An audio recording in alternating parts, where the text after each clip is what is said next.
أعوذ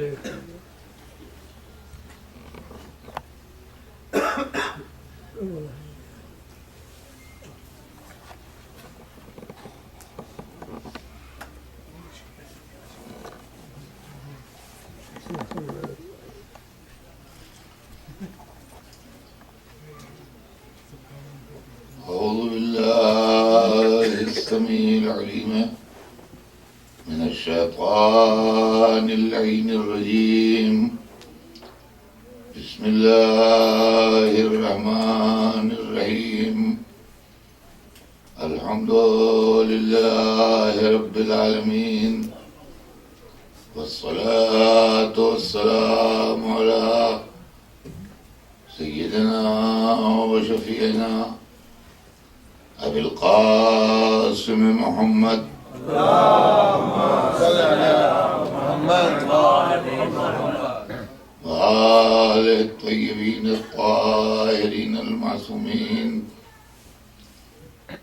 ولعنة الله على أعدائهم أجمعين من يومنا هذا إلى يوم الدين.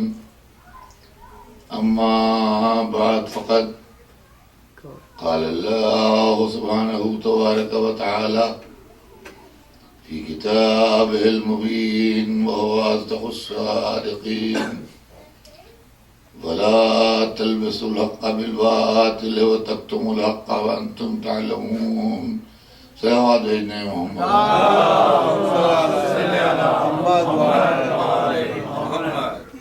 ارشاد اقدس الہی ہے کہ اور حق کو باطل میں نہ ملاؤ اور حق کو نہ چھپاؤ جبکہ تم جانتے ہو، واقف ہوتے ہوئے اور جانتے بوجھتے ہوئے حق کو باطل میں ملا کے لوگوں کو دھوکہ دینا، یہ حق کو چھپا کے کسی کے حق کو پھر غصب کر لینا، یہ قرآن کے مزاج کے سراسر خلاف ہے اور اللہ نے اس کو پسند نہیں کیا۔ بدنصیبی سے اسلام کی تاریخ نے یہی کھیل ان لوگوں کے ساتھ کھیلا جو اسلام لائے تھے اور جن پر اللہ نے قرآن نازل کیا تھا، انہی کے حق کو چھپایا گیا اور انہی کے حق میں باطل کو ملایا گیا۔ میں نے کل آپ کی خدمت میں عرض کیا تھا کہ بنی امیہ نے، جن کا پہلے اقتدار قائم ہو گیا تھا اور جنہوں نے اسلام کو حکومت سمجھ کے اس پر قبضہ کیا تھا، کل کی تقریر ذہن عالی میں ہوگی۔ اسلام ایک مذہب ہے، اسلام ایک پیغام ہے، الہی میسج ہے، اور اسلام ایک دوا ہے، بیمار انسانیت کی دوا۔ جس طرح جسم میں بیماریاں ہوتی ہیں، کسی کو ٹی بی ہو گئی، کسی کو کینسر ہو گیا، کسی کو ایڈس ہو گیا، کسی کا ہارٹ گڑبڑ ہو گیا، کسی کی کڈنی گڑبڑ ہو گئی، تو کسی کا لیور خراب ہو گیا، تو ڈاکٹرز جو ہے وہ اس کے لیے دوائیں ایجاد کرتے ہیں، وہ دوائیں دی جاتی ہے تاکہ آدمی تندرست ہو جائے اور شفا یاب ہو جائے۔ جس طرح جسم میں بیماریاں ہوتی ہیں اور جسم کی بیماریوں کا اگر علاج نہ کیا جائے تو موت واقع ہو جاتی ہے، اسی طرح روح میں بھی بیماریاں ہیں اور اگر ان کا علاج نہ کیا جائے تو آدمی کی روحانی موت واقع ہو جاتی ہے۔ اور اب اس کے اندر جو بیماریاں ہیں ان میں لالچ ہے، حرص ہے، بغض ہے، حسد ہے، فریب ہے، جھوٹ ہے، مکر ہے، سینکڑوں بیماریاں ایسی ہیں انسان کے اندر، ہوس ہے، مختلف چیزیں ایسی ہیں کہ جن کی وجہ سے انسانیت جو ہے وہ برباد ہو جاتی ہے۔ لہذا اس کے واسطے اس کی دوا بن کے مذہب آیا ہے اور اس کا ڈاکٹر بن کے رسول یا امام آیا ہے۔ اس کی دوا جو ہے وہ مذہب ہے اور اس کا ڈاکٹر جو ہے وہ رسول ہے یا امام ہے جو دوا دے گا، بتائے گا، اس سے انسانی بیماریاں نفس کی جو ہے وہ دور ہو۔ لیکن بیماری کے لیے دوا ہے، لیکن دوا کو اگر کاروبار بنا دیا جائے تو دوا کم رہ جاتی ہے، ملاوٹ بڑھ جاتی ہے۔ اس لیے کہ یہ شیشی بکتی ہے $10 کی، اور اس کے اندر $8 کا مال لگتا ہے، تب یہ $10 کی بیچی جاتی ہے، $2 نفع کے ہوتے ہیں۔ اب جب یہ تجارت بن جائے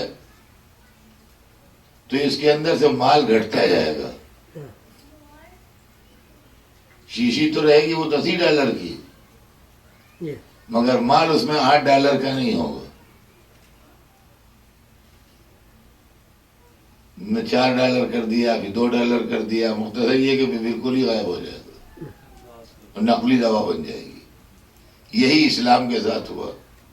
اسلام دین تھا، جب اس کو حکومت بنا لیا گیا تو خالی دین کا نام رہ گیا، اصلیت غائب ہو گئی، اور یہی 1400 برس سے اسلام کی بدنصیبی کا راز۔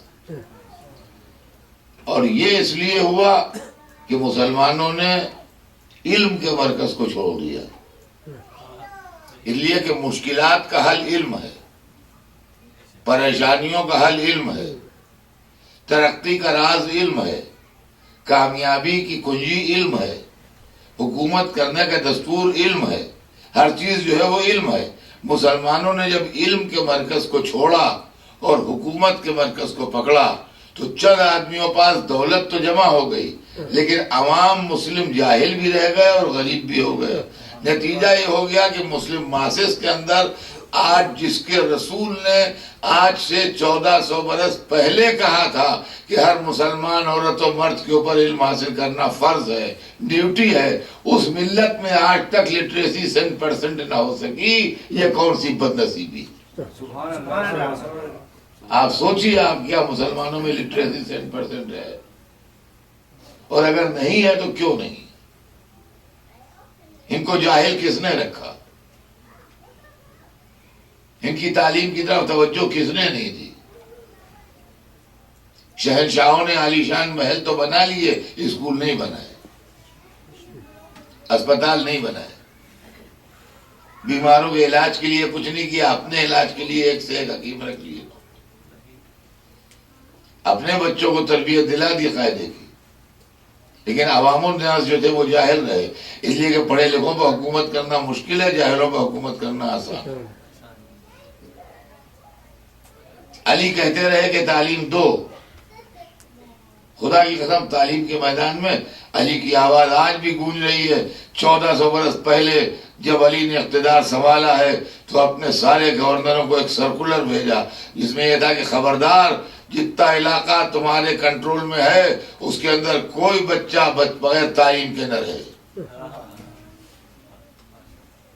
جتنا علاقہ تمہارے کنٹرول میں ہے اس کے اندر کوئی بچہ بغیر تعلیم کے نہ رہے۔ علی وہ پہلے شخص ہیں جنہوں نے آج سے 1400 برس پہلے بیسک ایجوکیشن کو کمپلسری کیا تھا، سمجھے آپ؟ لیکن لوگوں نے علی کی نہیں سنی، اس لیے کہ علی سے حکومت کا فائدہ نہیں تھا، مال نہیں مل رہا، مال برابر سے بٹ رہا تھا۔ تو عزیزان گرامی، جب مذہب حکومت بن گیا اور علم کا مرکز چھوڑ دیا گیا تو جس کی جو سمجھ میں آیا اس نے فتویٰ دیا، اور جس کی جو سمجھ میں آیا اس نے کتاب لکھی، اور جس کی جو سمجھ میں آیا اس نے تاریخ بنائی۔ اب میں آپ کو گھر کے اندر کی بات سناتا ہوں، جو مسلمانوں کی لائبریریز کے اندر مال بھرا ہوا ہے، اس کو آپ سنیے ذرا ٹھنڈے دل سے، کہ چونکہ مرکز علم کو انہوں نے چھوڑ دیا تھا، یعنی مولا علی کو، ان کے پاس اپنے پاس خود کو علم تھا نہیں، اپنے پاس ان کے پاس خود کو علم نہیں تھا، جو مرکز تھا جہاں سے علم لیا جا سکتا تھا اس کو چھوڑ دیا تھا. اب ان کے معلومات کا سورس کیا ہوا؟ مدینے میں یہودی آباد تھے اسلام آنے سے پہلے. وہ تھوڑے بہت عربوں کے مقابلے میں پڑھے لکھے زیادہ تھے. عرب بالکل جاہل تھے، وہ بالکل جاہل نہیں تھے. ان میں سے کچھ لوگ لکھنا پڑھنا جانتے تھے، کچھ کتاب آسمانی پڑھے ہوئے تھے، کچھ یہ تھا وہ تھا.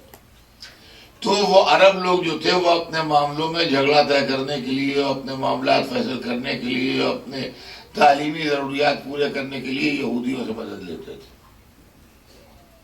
وہ یہودی اپنے حساب سے اور اپنی تحریر شدہ کتاب سے، تحریر شدہ کا مطلب وہ کتاب جس میں ایڈیشن آلٹریشن کیا گیا تھا، اور کیا ہم نے اپنی اس کتاب سے جس میں انہوں نے رد و بدل کیا تھا، ادھر کا ادھر، ادھر کا ادھر کیا تھا، اس کتاب سے یا جو کہانیاں قصے ان کے مشہور تھے یا جو واقعات انہوں نے اپنے بزرگوں سے سنے تھے، اس سے بحث نہیں کہ صحیح یا غلط، وہ ان کو سناتے تھے. ان کا سورس آف انفارمیشن یہی تھا. اور کیا ہم نے ان کا سورس آف انفارمیشن یہی تھا. نتیجہ یہ ہوا کہ جب اسلام کی تاریخ مرتب ہوئی تو اگر وہ باب علم سے لی جاتی تو وہ دوسری ہوتی. وہ لی گئی یہودیوں سے، عیسائیوں سے، ان کے جاہل ملاؤں سے. نتیجہ یہ ہے کہ وہ دوسری ہوئی، اور اس کے اندر دبے پاؤں یہ سازش کی گئی کہ اسلام پر یہودیت اور عیسائیت کا احسان ثابت ہوتا رہے، اور یہودیت اور عیسائیت کا اپر ہینڈ اسلام پر ثابت ہوتا رہے. دیکھیے کیا کیا نقصان پہنچے ہیں ہمارے اوپر. جو یہ الزام ہے خالی فضائل پڑھتے ہیں، علی علی کرتے ہیں. آپ آئیے علمی تحقیق کے میدان میں آئیے، بات کیجیے کہ علی کو چھوڑنے سے کیا نقصان ہوا. خالی ہوا میں علی علی تھوڑی کیا کرتے ہیں. اب نتیجہ یہ ہوا کہ آپ کو میں مثالیں دینا شروع کرتا ہوں. اس کو ہمارے یہاں اسرائیلیات کہا گیا. ایک ٹرم ہے اسرائیلیات. اسرائیلیات سے مراد وہ جھوٹی حدیثیں ہیں جو مسلمانوں نے اپنی کتابوں میں جمع کی ہیں، اور ان کے سورسز جو ہیں وہ اسرائیلی ہیں. سمجھے آپ؟ وہ اسرائیلیات کہلاتے ہیں. آپ ہندوستان یا پاکستان میں جہاں سے بھی آپ کا تعلق ہے، جو اردو اخبار چھپتے ہیں، آپ 26ویں رجب کا اردو اخبار پڑھیے، 27ویں رجب کا، چاہے کراچی سے لے کے پڑھیے، چاہے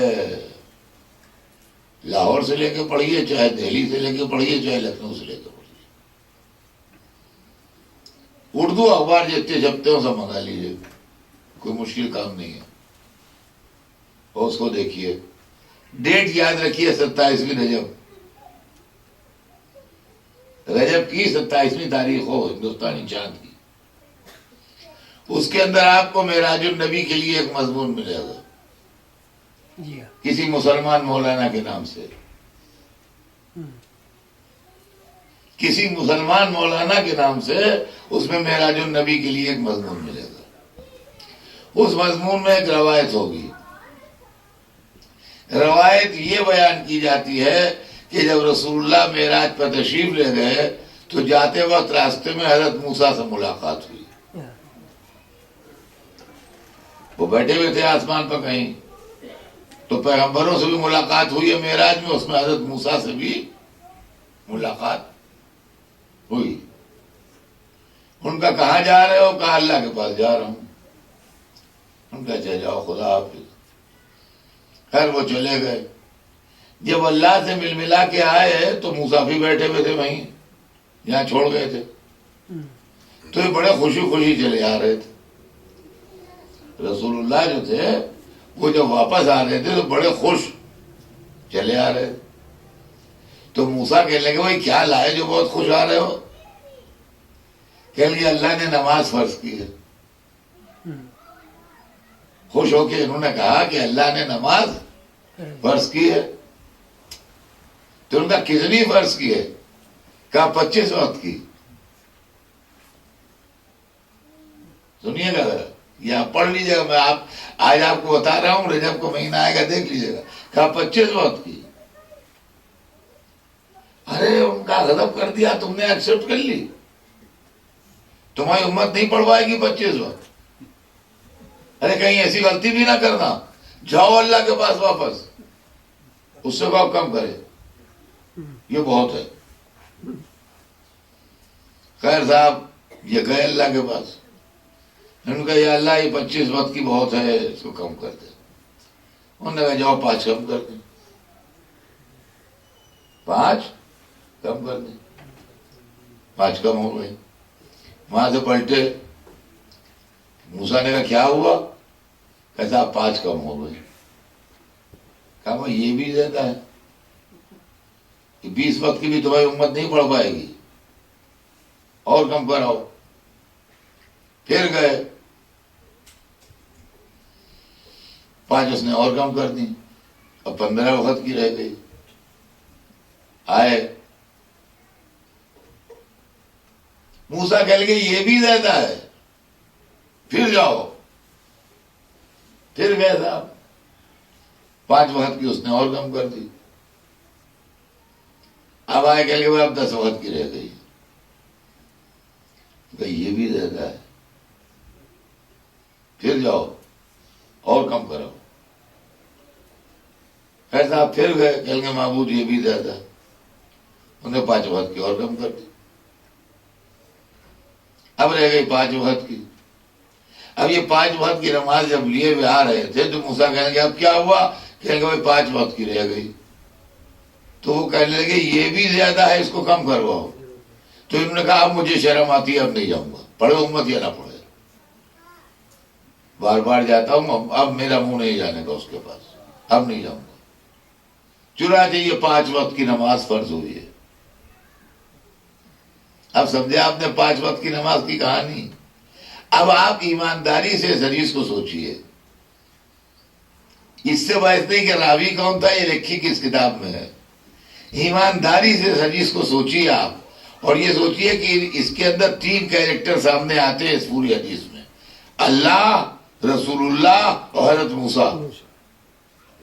اس پوری کہانی میں 3 کیریکٹر سامنے آتے ہیں. اللہ جس نے نمازیں فرض کی، رسول اللہ جن کی امت کو فرض کی گئی، اور بیچ میں حضرت موسیٰ جو معاملے کو ٹھیک کرا رہے ہیں. اس میں 2 تو بالکل بھولے والے کیریکٹر ہیں. اللہ اور رسول اللہ کا، وہ اللہ ہو کہ یہ نہیں جانتا کہ اس کے بندوں میں طاقت کتنی ہے، یہ رسول ہو کہ یہ نہیں جانتے کہ ان کی امت میں صلاحیت کتنی ہے.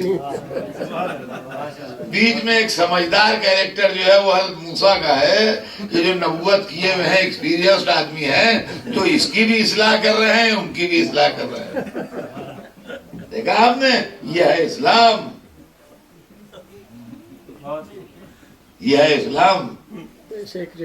اور جب آپ اس پر اعتراض کیجئے، کتاب میں لکھی ہے، آپ کی سمجھ میں نہیں آتا. عقل میں آئے یا نہ آئے، کتاب میں لکھی ہے، آپ کی سمجھ میں نہیں آتا، کتاب میں لکھی ہے.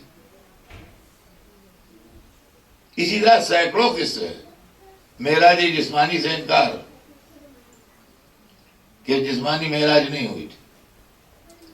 مسلمانوں کے پاس اپنی کوئی فلاسفی نہیں تھی، عربوں کے پاس کوئی فلاسفی نہیں تھی. آپ تاریخ میں پڑھ لیجئے پھر اسلامک ٹائم، کچھ نہیں جانتے تھے، نیو وحشی تھے، قریب ان سیولائزڈ تھے.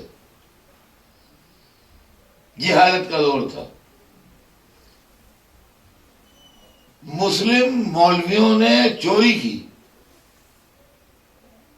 جو یونان سے اس زمانے میں فلسفہ آیا، بغیر رائٹر کا نام لکھے ہوئے اپنے ناموں سے کتابیں عربی میں ٹرانسلیٹ کی. یہ علمی چوری ہے. پہلی بات، میں یہاں سے انگریزی میں کسی رائٹر کی کتاب لے جاؤں اور لکھنؤ جا کے اردو میں ٹرانسلیٹ کروں تو ٹرانسلیٹ کرنے میں کوئی عیب نہیں ہے. مجھے لکھنا چاہیے کہ اس کا رائٹر فلاں ہے.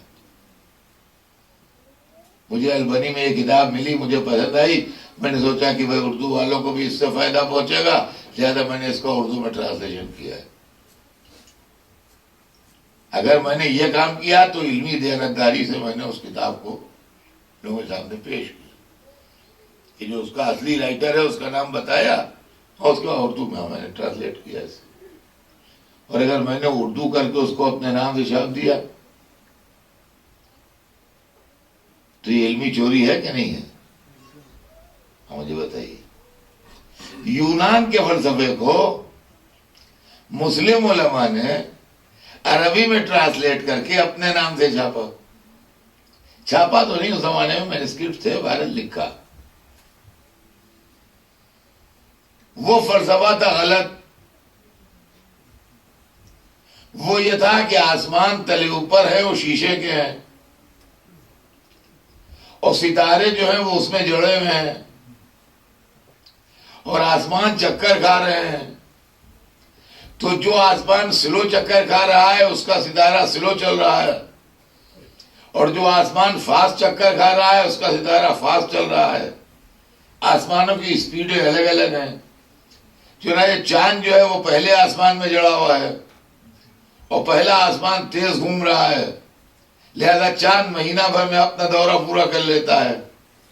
آفتاب چوتھے آسمان میں جڑا ہوا ہے، وہ سلو گھوم رہا ہے، لہذا آفتاب اپنا دورہ سال بھر میں پورا کرتا ہے. یہ فلسفہ مسلمانوں نے اپنے نام سے عربی میں ٹرانسلیٹ کر کے لکھ دیا کتابوں میں. اب اس کے بعد مولوی اس بات پر جم گیا کہ آسمان شیشے کے ہیں اور ستارے اس میں جڑے ہوئے ہیں. اب جو مسئلہ معراج آیا تو سوال یہ پیدا ہوا شیشہ ٹوٹے گا کیسے؟ جب رسول کا جسم جائے گا تو شیشہ ٹوٹے گا، اور جب ٹوٹے گا تو جڑے گا کیسے؟ تو شیشے کے ٹوٹنے جڑنے کا فلسفہ ان کی سمجھ میں آیا نہیں. انہوں نے معراج جسمانی سے انکار کر دیا. اب سمجھے آپ کہ معراج جسمانی سے انکار جو ہے وہ ملا کی جہالت ہے. کہا معراج جسمانی نہیں ہوئی تھی، اس لیے کہ اگر معراج جسمانی ہوتی تو شیشہ ٹوٹتا اور جڑتا، اور شیشے کا ٹوٹنا اور جڑنا محال ہے، لہذا معراج روحانی ہوئی تھی. اب سمجھے آپ معراج کا جھگڑا ہے وہ کیوں ہے جسمانی اور روحانی کا؟ یہ اس لیے ہے کہ شیشے کے آسمان ان کے ٹوٹنے نہ پائیں. سمجھے آپ؟ اب اس میں سے جو حدیثیں معصوموں کے پاس آ گئیں ان کی قلعی کھل گئی. چھٹے امام کے سامنے جب یہ بات آئی تو آپ نے کہا معراج جسمانی ہوئی تھی، تو ان کا شیشے ٹوٹے اور جڑے کیسے؟ اس جاہل کو امام نے کتنی خوبصورتی سے سمجھا دیا. کہا تم دریا میں بیٹھے ہو، سفر کیا ہے؟ کہا ہاں. کہا کشتی پانی بھرا ہوتا ہے، کشتی چلتی کیسے؟ جیسے آگے آگے پھٹتا جاتا ہے، پیچھے پیچھے لوٹتا جاتا ہے. کہا بھائی یہی سمجھ لو تم. تو معاملہ یہ ہے کہ یہ چیز ہے. تو یہ مولوی کی جہالت ہے جس نے آسمانوں کو شیشے کا بنا دیا.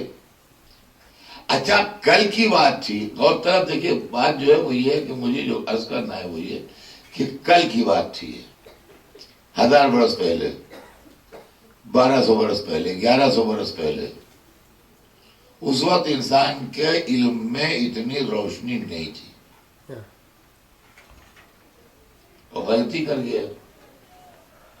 بہت سی تھیوریاں غلط ہو گئی دنیا کی، ویسے مذہب کی بھی غلط ہو گئی. مگر اب جب علم کی روشنی پھیل گئی اور جب آپ پڑھ لکھ لیے تو اب تو کہیے کہ یہ غلطی ہو گئی.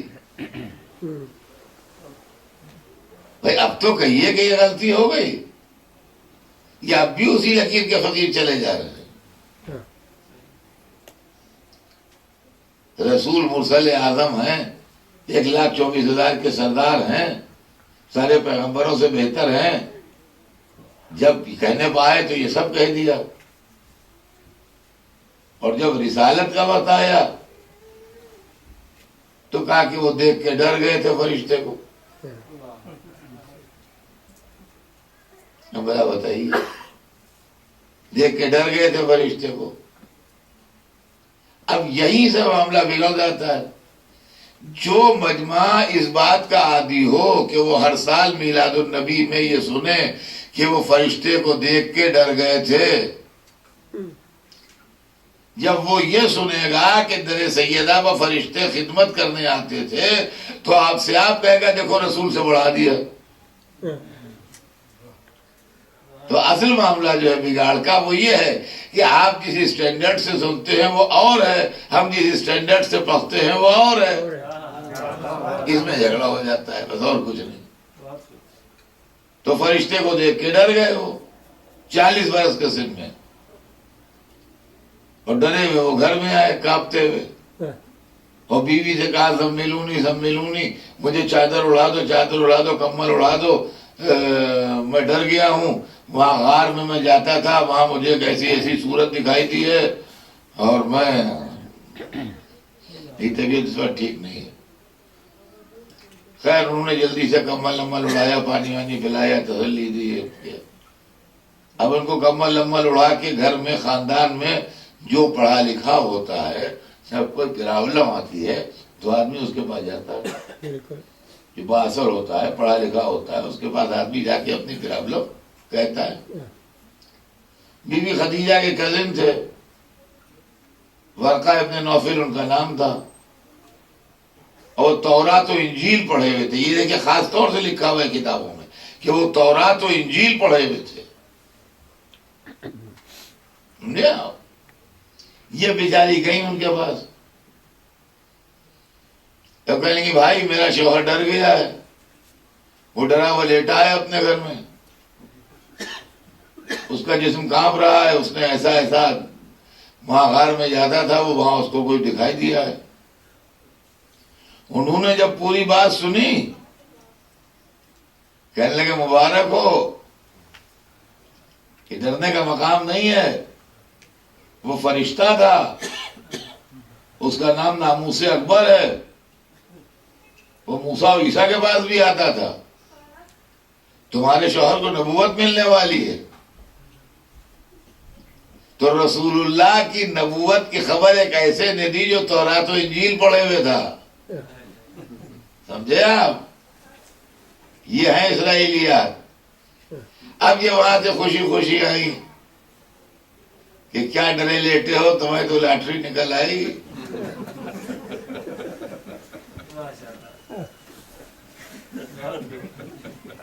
میرا بھائی جو ہے وہ بہت قابل آدمی ہے، وہ تورات و انجیل پڑھے ہوئے ہے. اس نے پورا کیس سن کے کہا ہے کہ وہ فرشتہ تھا جو آیا تھا تمہارے پاس، اور تمہیں نبوت ملنے والی ہے. تب انہوں نے کہا اچھا نبوت ملنے والی ہے؟ کہا ہاں وہاں جایا کرو، دیکھو پھر آئے گا وہ. ایسا اب یہ ان کی انکریجمنٹ کے اوپر جانے لگا ہوں. ایک دن پھر وہ دکھائی دیا. اب جو دکھائی دیا تو بارہ اتنا تھا کہ پہلے سے تھا وہ، تو ذرا سا ڈر کے وہ بھاگے نہیں، ٹھہرے. بس ٹھہرے تو اس نے ان کو پکڑا، انہوں نے کہا پڑھو یہ پہلی وحی جو قرآن میں اقرا باسم ربک الذی خلق. تماشا بنا دیا قرآن و حدیث سب کا. فرشتے نے پکڑا گردن کا پڑھو. ان کا میں کیا پڑھوں، مجھے تو پڑھنا لکھنا آتا ہی نہیں. ہائے خدا، جو قرآن تعلیم دینے کے لیے آیا ہو اس کو پڑھنا لکھنا آتا ہی نہیں. میں کیا کروں، مجھے پڑھنا لکھنا آتا ہی نہیں. اچھا آپ انصاف سے بتائیے، کوئی پڑھا لکھا آدمی کسی جاہل آدمی سے کہے گا کہ پڑھو؟ یہ بھی غور طلب بات ہے کہ جبرائیل نے کہا ہی کیوں کہ پڑھو.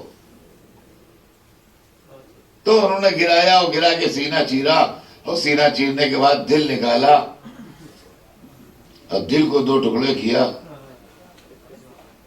اور اس میں سے کوئی کالی سی شے نکال کے پھینکی اور کوئی چمکتی ہوئی شے رکھی، اور اس کے بعد دل کو سیٹ کیا، اور اس دل کو وہ لایا تھا اپنے ساتھ پانی اور تشت لایا تھا، اس کے اندر پانی بھر کے اس نے دل کو دھویا،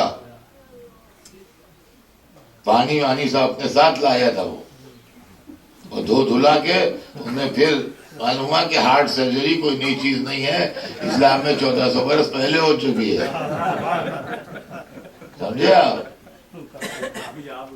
تو رسول اللہ کے دل سے جو چیز کالی نکالی گئی وہ کیا تھی؟ کہا وہ نقطہ کفر تھا جو نکالا گیا، اور جو چیز چمکتی ہوئی رکھی گئی کیا تھا؟ کہا وہ نور ایمان تھا جو رکھا گیا۔ چلو ٹھیک ہے، رسول کے دل میں بھی نقطہ کفر تھا، خیر الحمدللہ نکل گیا، لیکن امت کے دل سے تو نکلا نہیں، تو یہ حدیثیں اسی نقطہ کفر کی دین تو نہیں ہے؟ سوچنے کے قابل بات ہے۔ کیا یہ ہے معاملہ؟ آئیے اب وہ جناب دل دھلوا دیا انہوں نے، مولویوں نے، خیر دل دھلوایا 1400 برس پہلے، دل دھلوایا 1400 برس پہلے، آج سے لگ بھگ 1200 برس پہلے ایک کتاب کمپائل ہوئی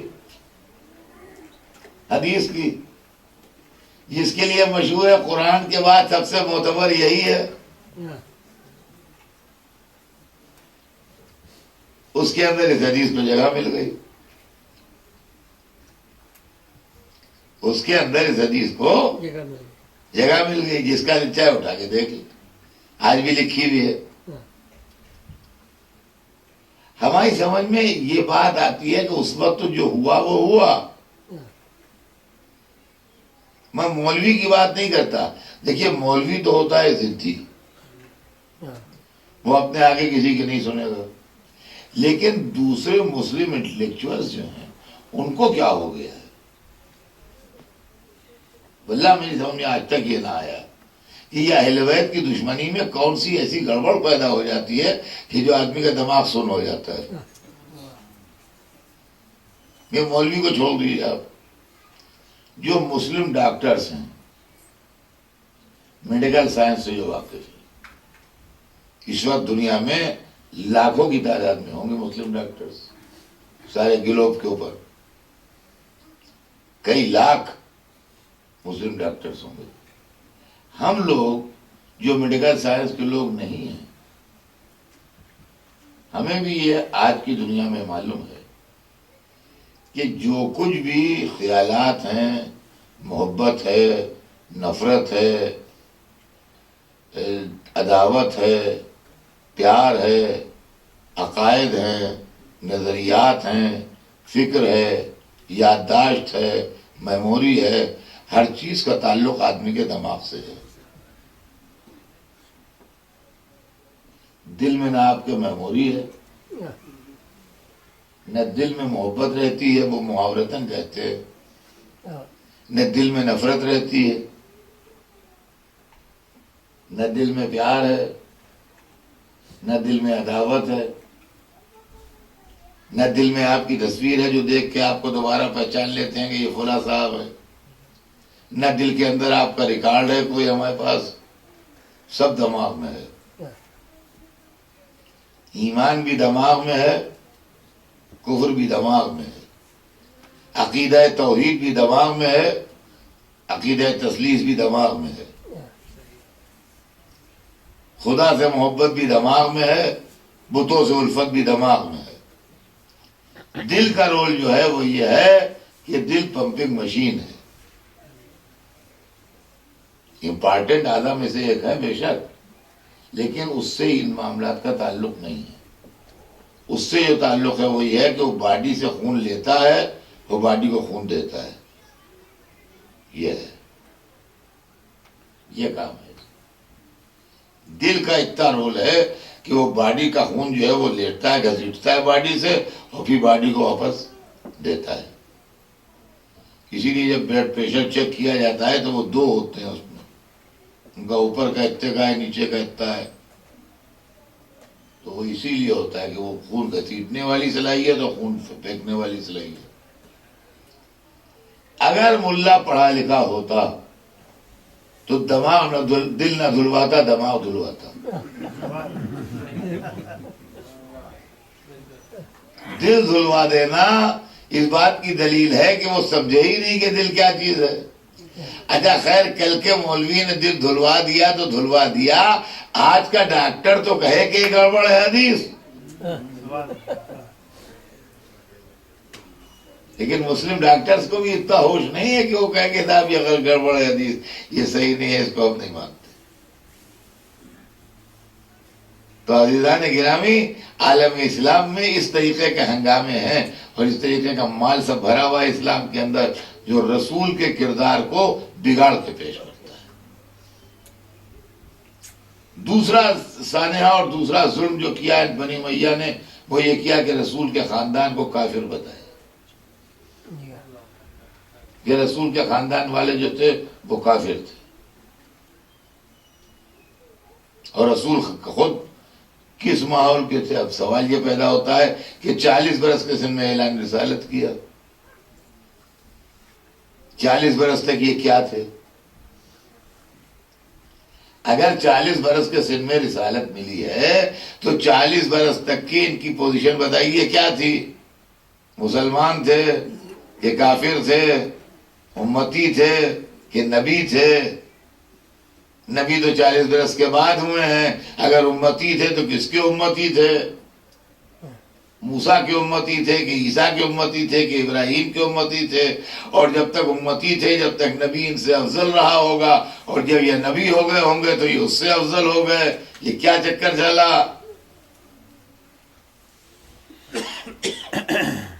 کچھ سناٹا ہے، کوئی جواب دینے والا نہیں.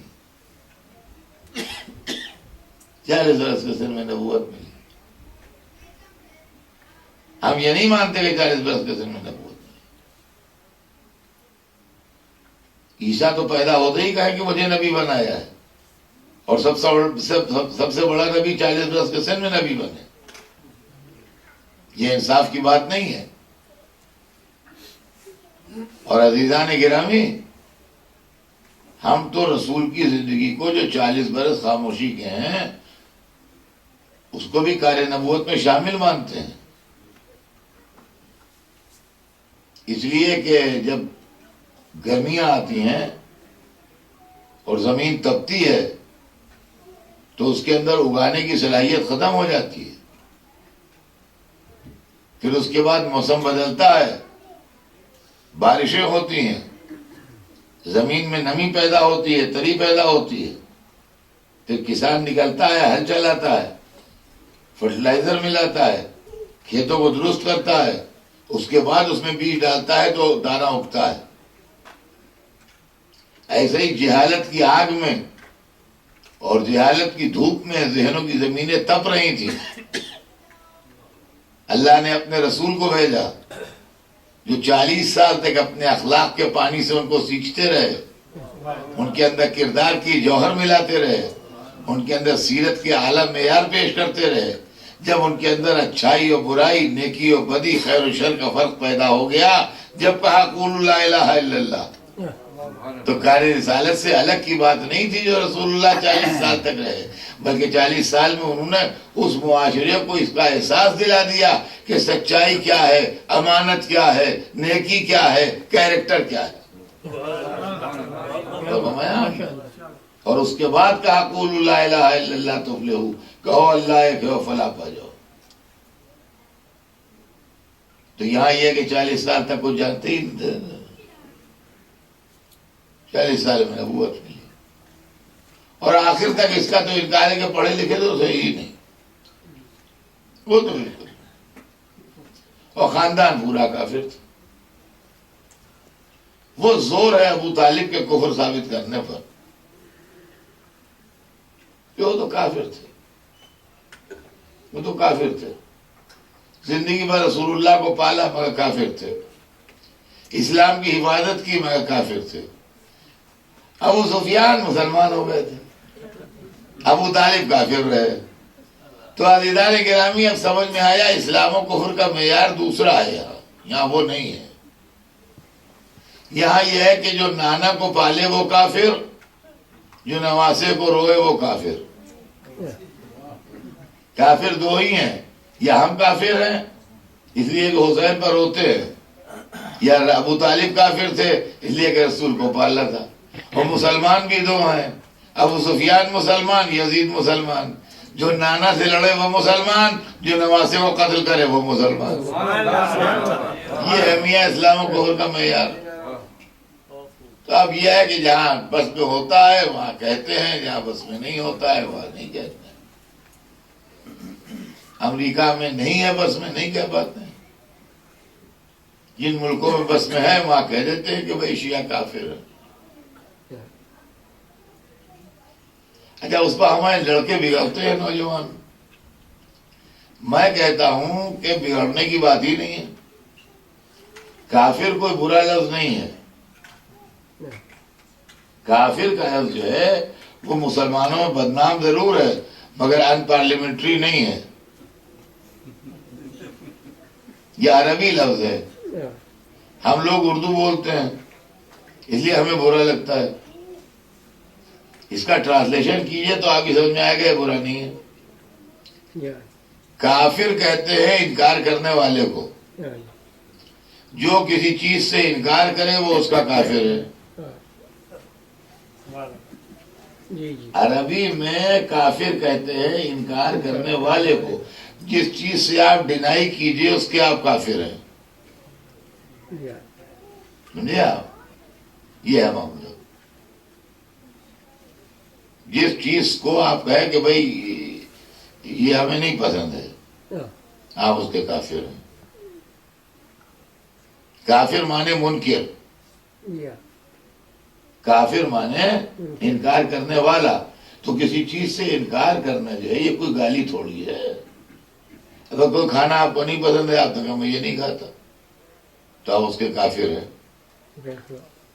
ایک آدمی ڈائبٹک ہے وہ کہتا ہے مٹھاس نہیں کھاتا تو مٹھاس کا کافر ہے وہ. قرآن میں ایک یہاں کے اوپر ہے وہ آیت مجھے نہیں یاد ہے لیکن حافظ نہیں ہوں میں جو صحیح آیت پڑھ لوں. بہرحال ہے قرآن میں آیت کہ فرعون حضرت موسیٰ سے کہہ رہا ہے کہ تم تو کافر ہو.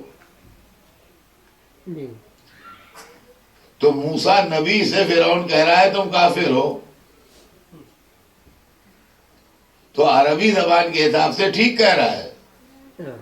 قرآن عربی میں ہے وہ ٹھیک کہہ رہا ہے، غلط نہیں کہہ رہا ہے. یعنی اس لیے کافر کہہ رہا ہے کہ میں خدا ہوں تم مجھے خدا نہیں مانتے، انکار کرتے ہو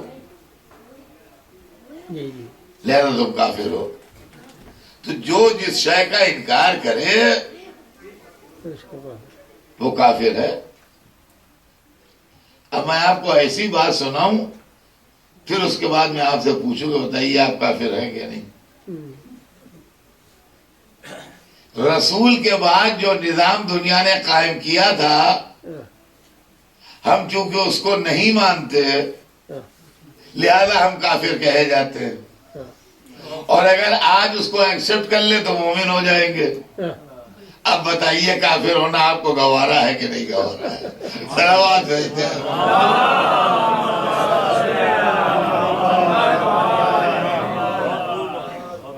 سمجھے آپ؟ تو یہ معاملہ ہے. تو رسول اللہ کے لیے کہ ان کے آبا و اجداد جو تھے وہ کافر تھے اور یہ تھے وہ تھے. حالانکہ قرآن مجید میں دو آئے تھے جو رسول اللہ کے خاندان کے مومن ہونے کے اوپر دلیل ہے. ایک آیت یہ ہے کہ ارشاد ہوا کہ وَتَقَلُّبَكَ فِي السَّاجِدِينَ، کہ ہمارے حبیب ہم نے آپ کے نسل کے الٹنے پلٹنے کو سجدہ کرنے والوں میں رکھا.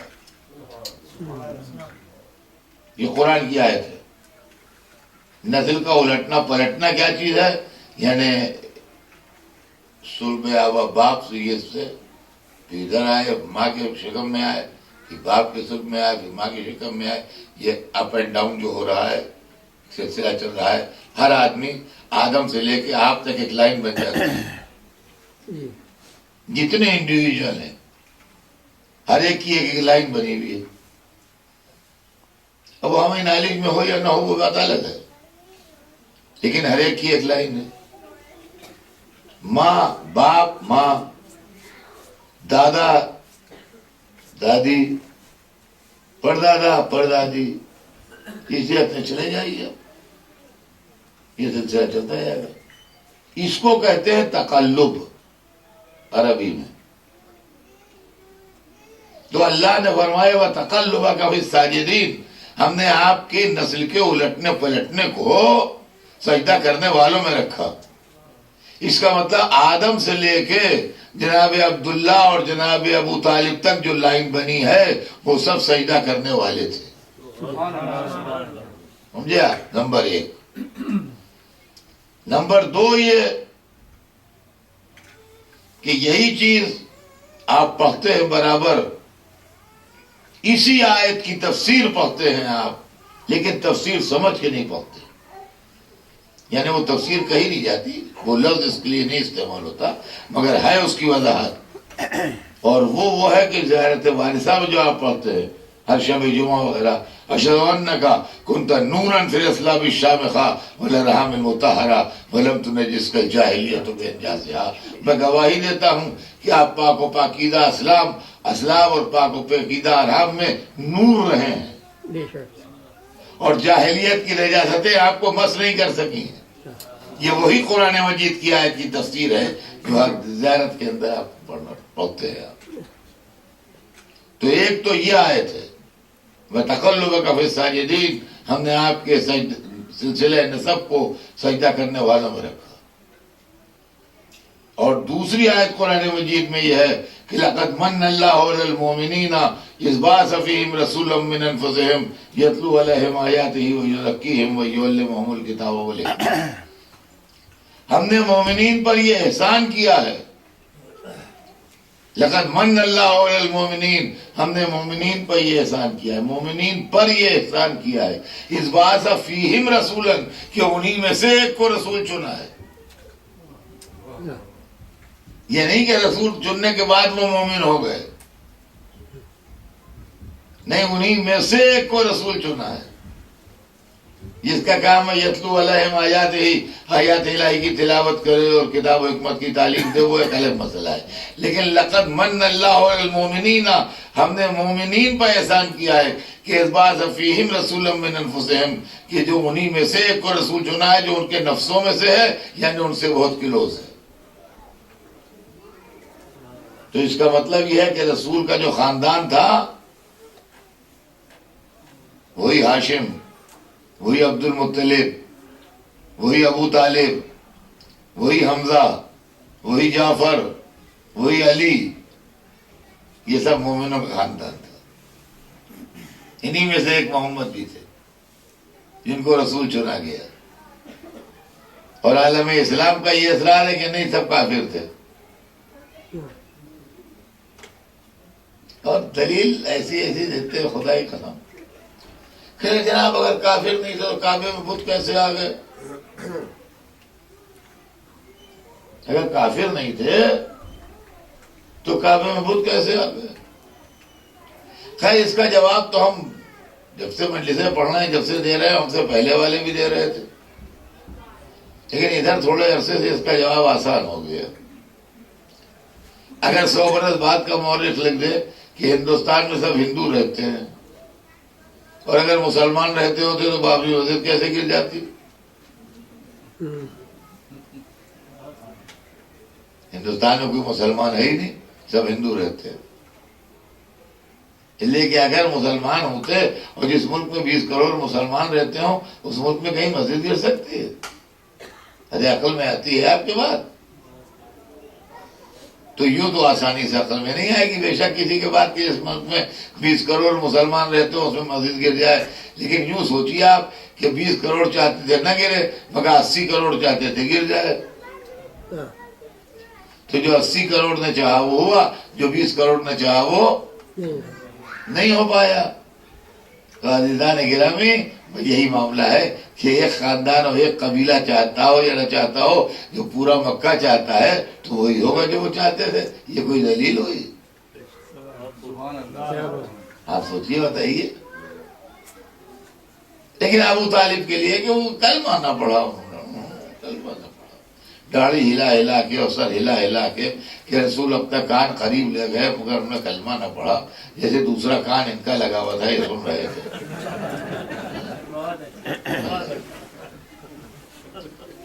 کان نہ پڑھا تو کافر ہی ہے، کافر ہی رہے۔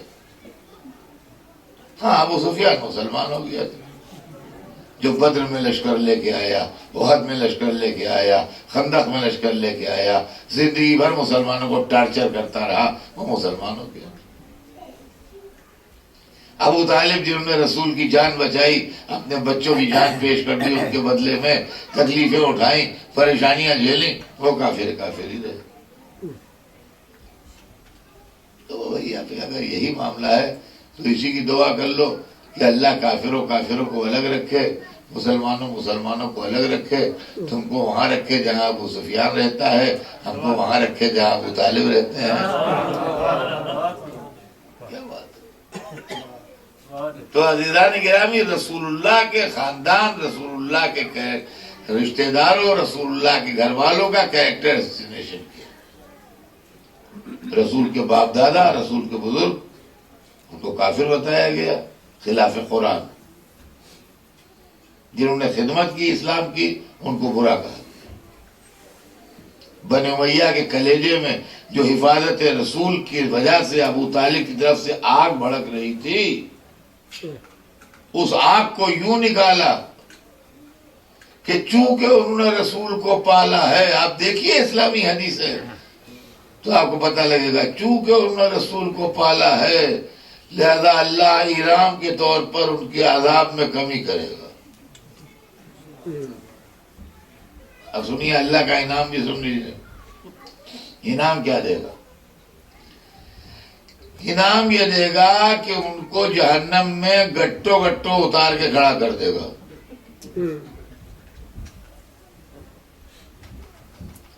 لیکن اس سے جو ان کے پیر آگ کے اندر ہوں گے، جہنم کی آگ میں، تو اس سے اتنی تکلیف ان کو ہوگی کہ ان کا دماغ اس طرح پک رہا ہوگا جیسے ہنڈیا پکتی ہے۔ یہ اللہ کا انعام مل رہا ہے تربیت رسول، یہ اللہ کا انعام ہے۔ اور دوسری طرف سارا عالم اسلام مانتا ہے رسول کی اس حدیث کو کہ دو آدمی کافر ہوں گے مگر رہیں گے جہنم میں، مگر جہنم کی آگ انہیں تکلیف نہیں پہنچائے گی، وہ آرام سے رہیں گے۔ ایک نوشیروان بادشاہ جو عادل تھا، چونکہ اللہ کو اس کی عدالت پسند آئی، مگر کافر تھا اس لیے رہے گا جہنم میں، مگر ایئر کنڈیشن روم میں رہے گا۔ دوسرا حاتم تائی، اس کی سخاوت اللہ کو پسند آئی تو رہے گا تو وہ بھی جہنم میں، مگر اس کے لیے بھی ایسی روم بنے گا جہنم میں۔ اب سمجھ میں آیا؟ ہم تو پریکٹیکل آدمی ہیں اور زندگی کے تجربے سے مجلس پہنچتے ہیں، ہم نے تو اس کا تجربہ بھی کر لیا۔ اور یہ حدیث ہمیں اس وقت یاد آئی جب ایک سال ہم مسقط میں تھے، شدید گرمی تھی، اور جو لوگ مسقط نہیں گئے ہیں اگر اس میں سے تو ان کو اندازہ نہیں کہ مسقط میں کون سی گرمی ہوتی ہے۔ امریکہ میں رہ کے کوئی مسقط کی گرمی کو سوچ نہیں سکتا ہے، اور اگر آپ لوگوں میں سے کبھی کوئی مسقط میں رہا ہے تو اس کو اندازہ ہوگا مسقط کی گرمی کا۔ بہرحال ایک سال ہم مسقط میں تھے تو اے سی چل رہا تھا اور ہم کمبل اوڑھے لیٹے ہوئے تھے، تو ہمیں یہ حدیث یاد آئی کہ ایسے ہی حاتم اور نوشیروان جو ہے وہ جہنم میں ہوں گے، ایسے ہم ہیں۔ اس لیے کہ وہ اے سی تھا، کمرہ ٹھنڈا تھا، اگر ہم کمبل اتار لیتے تو ہمیں ٹھنڈک لگتی، اگر ہم کمبل اتار دیتے تو ہمیں ٹھنڈک لگتی۔ تو ہم نے کہا ایسے ہی نوشیروان وہ ہوگا وہاں جہنم میں۔ ہم نے پریکٹیکل تجربہ کر لیا دنیا میں اس کا۔ لیکن بھائی ایک بات ہمیں سمجھ میں نہ آئی کہ اللہ کو نوشیروان کی عدالت پسند آئی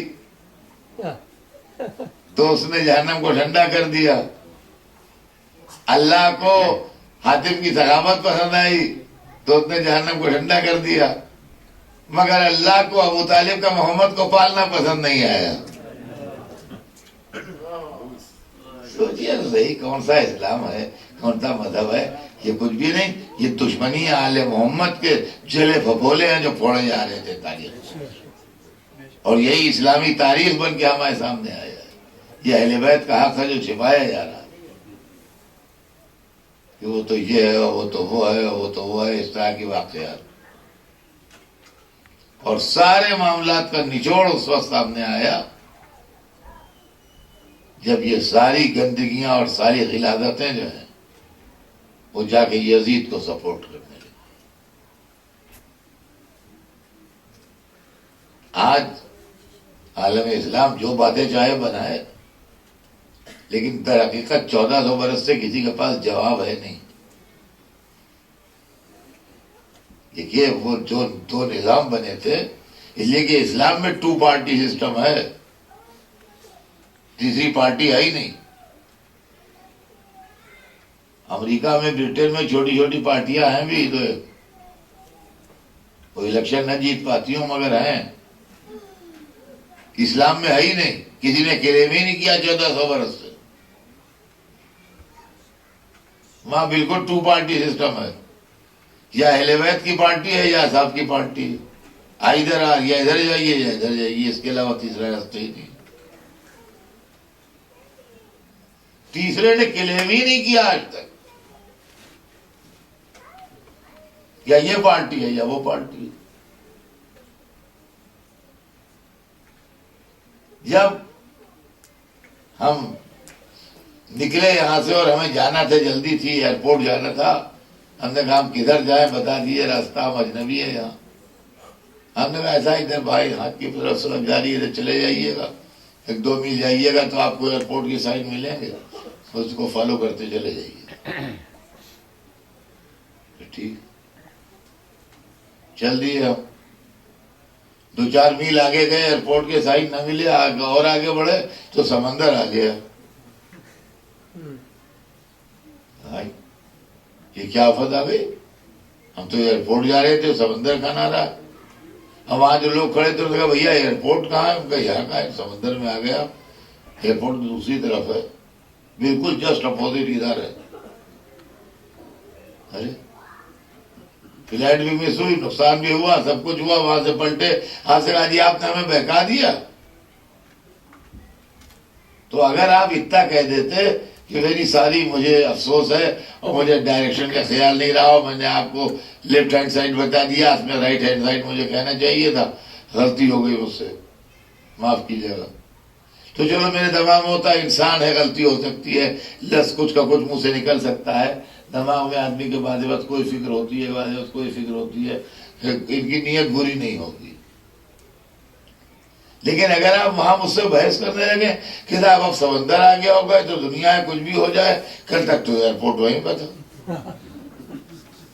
اب کوئی بھروسہ تھوڑی ہے، اللہ کی قدرت سے کچھ بھائی تھوڑی ہے، وہاں سمندر اللہ نے خلق کر دیا ہوگا، ایئرپورٹ ادھر کروا دیا ہوگا۔ تو اس کا مطلب آپ مجھے بیوقوف بنا رہے ہیں۔ اب اگر آپ ضد کریں کہ کل تک تو ایئرپورٹ ہی تھا، آج سمندر آ گیا ہوگا، تو کیا تعجب کی بات ہے اس میں؟ تو عزیزان گرامی، یہی مسئلہ اسلام کا ہے۔ مجھے شکوہ اس بات کا نہیں ہے، اس زمانے میں پیسے مل رہے تھے، ایمان بک رہے تھے، لوگوں نے بیچ ڈالے، لیکن جب ہم خلافت کے راستے پر چلے اور امامت کو ہم نے چھوڑا اور 4 قدم چلنے کے بعد ہمارے یزید سے ملاقات ہو گئی، اب تو کہ یہ غلطی ہو گئی، ارے اب تو کہ یہ غلطی ہو گئی، اور اب بھی آپ ضد کر رہے ہیں، تو اس کا مطلب جان بوجھ کے بہکا رہے ہیں۔ ہم تو اس مسئلے کو جانتے ہیں کہ اگر حسین کی قربانی نہ ہوتی اور واقعہ کربلا نہ ہوتا تو اسلام منہ دکھانے کے قابل نہ تھا۔ جو مسلمان رسول کے نواسے کو مار ڈالیں اور جو مسلمان رسول کی نواسیوں کو بے چادر پھرائے، وہ مسلمان کہے جانے کے لائق۔ یہ کام تو کافروں نے بھی نہیں کیا، یہ کام تو مشرکوں نے بھی نہیں کیا، یہ کام تو بہت ذلیل لوگوں نے بھی نہیں کیا جو مسلمانوں نے کیا۔ اور اس کے بعد سے لے کے آج تک یہ مزاج ہے کہ ذکر حسین کھلتا ہے، ماتم حسین کھلتا ہے، مجلس حسین کھلتی ہے۔ اگر کوئی روتا ہے تو خود روتا ہے، آپ سے تو نہیں کہتے کہ روئیے۔ ماتم کرتے ہیں تو اپنے سینے پہ کرتے ہیں، آپ کے سینے پہ تو نہیں کرتے جو آپ کو مجھے تکلیف ہوتی ہے۔ عزیزان گرامی، آج 70ویں سفر ہے اور آج بروایت امام رضا علیہ السلام کی شہادت تاجر بھی ہے، اور ایام عزا اور عزاداری جو ہے اس کے قائم کرنے میں امام رضا کا ایک بہت بڑا ہاتھ ہے۔ سب اماموں کا ہاتھ ہے، ہر امام نے زحمت کی۔ امام رضا کے تعلق سے مشہور ہے کہ تشریف فرما تھے، اور محرم کی پہلی تاریخ تھی تو دیویل آ گئے، جو زمانے کے مشہور شاعر تھے، دیویل خدائی۔ تو دیکھ کے امام نے کہا مرحبا یا دیویل انت ناصرنا و مادحنا، دیویل مرحبا تو ہمارے ناصر ہو، تم ہمیں مداح ہو۔ دیویل آج محرم کی پہلی ہے، ہمارے جد کا مرثیہ کہا تھا۔ تو دیویل نے کہا یا ابن رسول اللہ، مرثیہ ہی کہہ کے حاضر ہوا ہوں سنانے کے لیے، میں نے مرثیہ کہا ہے اور مرثیہ کہہ کے لایا ہوں سنانے آپ کو۔ تو امام نے فرمایا اچھا دیویل ٹھہر جاؤ، ابھی نہ سنانا۔ اس کے بعد اٹھے، اپنے دست مبارک سے پردہ آویزہ فرمایا اور سیدانیوں کو بلایا، کہا بیویوں آؤ، تمہارے جد کا مرثیہ ہونے والا ہے۔ چنانچہ بیویاں پس پردہ تشریف لائیں، اور جب شہزادیاں پس پردہ تشریف لے آئیں تو امام نے دیویل کو اجازت دی، کہا دیویل اب مرثیہ پڑھو۔ اور دیویل نے مرثیہ شروع کیا کہ فاطمہ قومی یبنت الخیر فندبی نجوم سماوات بالارض فلاتی، اے فاطمہ، یہ خیر خلق کی بیٹی اٹھ کے دیکھیے، آسمانی عزت کے ستارے زمین پر بکھرے پڑے۔ دیویل مرثیہ پڑھتے جاتے تھے، امام گریہ فرماتے جاتے تھے، جو مومنین حاضر تھے وہ گریہ کر رہے تھے، پس پردہ سیدانیاں گریہ کر رہی تھی، مرثیہ ہوتا رہا، یہاں تک کہ یہ واضح رہے کہ 7ویں امام شہید ہوئے تو اس وقت، اور یہ مرثیہ 8ویں امام کی زندگی میں ہو رہا تھا۔ تو آپ نے دیویل نے یہاں بعد کی مرثیہ تمام کر دیا کہ کوئی کربلا میں سو رہا ہے، کوئی نجف میں سو رہا ہے، کوئی زمین بغداد پر آرام کر رہا ہے۔ یہاں آ کے مرثیہ ختم کر دیا، اور جب مرثیہ تمام ہوا تو امام نے ایک شعر کا اضافہ کیا کہ وَقَبْرٌ بِتُوسٍ يَا لَهَا مِن مُصِيبَةٍ، یہ دیویل ایک شعر بڑھا دو کہ ایک کوئی توس میں ہے جو سب سے الگ آرام کر رہا ہے۔ دیویل نے شعر پڑھ دیا، لیکن اس کے بعد کہا یہ اپنا رسول اللہ، میں آپ کے گھر کا پرانا خادم ہوں، مجھے آج تک نہ معلوم ہوا کہ زمین توس پر کون آرام کر رہا ہے، آج تک میں نے نہیں سنا، اتنی عمر آ گئی۔ آپ نے فرمایا دیویل تو صحیح کہہ رہا ہے، تو نے نہ سنا ہوگا، تو اس کے اوپر تو میری خبر بنے گی، میں اپنی شہادت کی خبر دے رہا ہوں۔ میں اتنا کہنا تھا کہ دیویل نے وہ شعر ریپیٹ کر دیا، بس جیسے ہی ریپیٹ کیا ویسے ہی اندر سے ایک کنیز آئی، کہا خدا کے لیے دیویل چپ ہو جا، امام رضا کی بہن کو بھائی کی شہادت کی خبر سن کے خش آ گیا ہے، لہذا خاموش ہو جا، اب نہ پڑھ۔ میں کہوں گا اے میرے 8ویں امام کی بہن، آج کی شہادت کی خبر سن کے غش آ گیا، کربلا میں حسین کے بہن کی دل کی خبر لیجئے، بھائی کے سر کو نیزے طویل پر دیکھ رہی ہے، خیموں میں آگ لگی ہے سیدانیہ۔